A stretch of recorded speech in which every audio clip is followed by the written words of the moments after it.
Hi friends, good evening friends.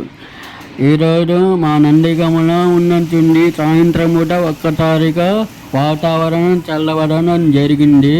ఆ తర్వాత భారీ వర్షం కురిసిందన్నమాట మా నందిగామలో, మా ఇంటి దగ్గర. ఇది ఎక్కడంటే మా కరణం గారి బాధల్లో భారీ వర్షం పడడం జరిగిందన్నమాట ఫ్రెండ్స్. సో మీ ఊరిలో వర్షం పడిందా అని నాకు కామెంట్ పెట్టండి ఫ్రెండ్స్. ఈ వీడియో కనుక చూసి మీరు సబ్స్క్రైబ్ చేయడం, లైక్ ఫార్వర్డ్ చేసి బెల్ ఐకాన్ కొట్టండి ఫ్రెండ్స్. Thank you friends.